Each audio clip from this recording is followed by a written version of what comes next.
Disiplin spiritual puasa. Bagi mereka yang belum mengenal ortodoksi, mari kita buat catatan langsung dari awal.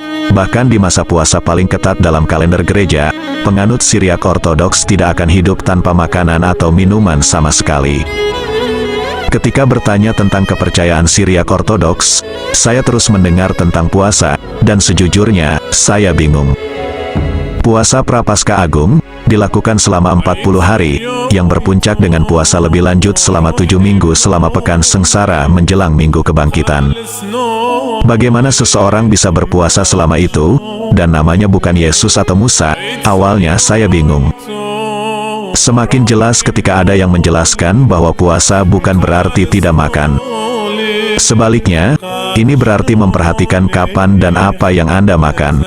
Tujuan puasa adalah untuk menundukkan tubuh Anda pada tingkat kelaparan fisik, yang pada gilirannya menekan nafsu dan memfokuskannya kembali pada Kristus.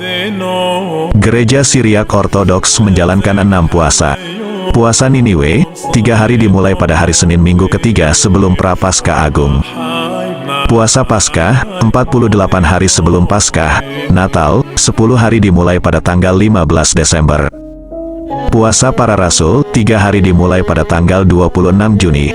Puasa Perawan Maria, 5 hari dimulai pada tanggal 10 Agustus. Puasa Rabu dan Jumat, setiap hari Rabu dan Jumat sepanjang tahun, kecuali 50 hari antara Paskah dan Pentakosta dan Hari Raya Tuhan atau Perawan Maria. Seperti disebutkan, sebagian besar hari Rabu dan Jumat dalam setahun adalah hari puasa bagi umat beriman. Hari Rabu adalah hari puasa untuk memperingati pengkhianatan Yudas terhadap Yesus, dan pada hari Jumat, umat beriman memperingati penyaliban Yesus. Ada beberapa jeda dari hal ini, seperti antara Paskah dan Pentakosta, ketika penganut Syriak Ortodoks, dan bagian lain dari Ortodoksi, merayakan kebangkitan Yesus Kristus, setelah menginjak-injak maut oleh kematiannya.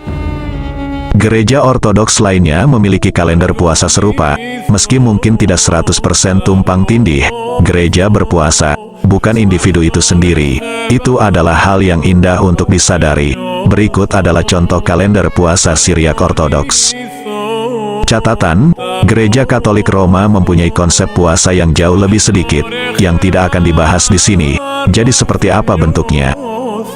Patriark Gereja Syriak Ortodoks, yang beristirahat di dalam Tuhan, mendiang Yang Mulia Moran Mor Ignatius Zaka I Iwas, menyatakannya sebagai berikut. Puasa merupakan suatu tindakan penyerahan diri secara sukarela dengan meninggalkan kehidupan duniawi. Ini adalah tanda ketaatan manusia dan rasa hormat terhadap hukum-hukum Allah dan ketaatannya terhadap tugas-tugas Allah dengan tidak makan atau minum secara sukarela selama jangka waktu tertentu, yang pada akhirnya ia dapat makan makanan ringan, kecil, dan bebas lemak.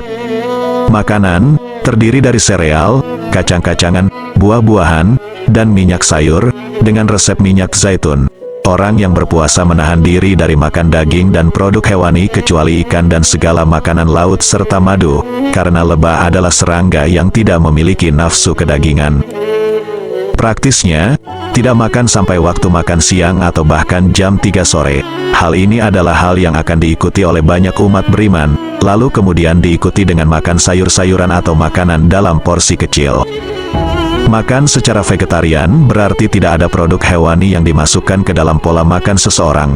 Jadi, alih-alih yang biasa menggunakan susu dalam kopinya, pada masa puasa, seseorang mungkin meminumnya tanpa susu dan hanya kopi hitam saja atau menggunakan krimer nabati, seperti susu laut.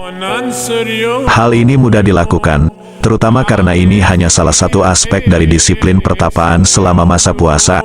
Waktu yang dihemat untuk memasak makanan yang rumit mungkin lebih baik digunakan untuk berdoa atau bersedekah kepada orang-orang yang mengalami kemiskinan. Menariknya, komunitas ilmiah telah sepakat bahwa periode puasa ortodoks cukup bermanfaat bagi kesehatan.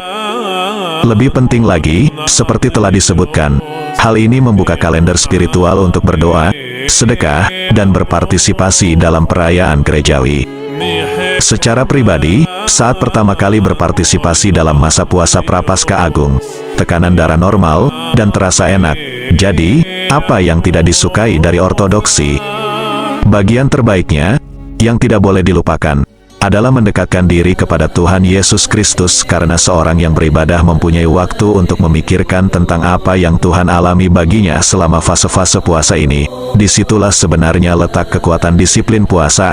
Para bapak gurun pasir di masa lalu dan para rahib masa kini dapat mengajarkan banyak hal kepada umat beriman tentang manfaat bagi kesejahteraan spiritual mereka melalui praktik puasa pertapa.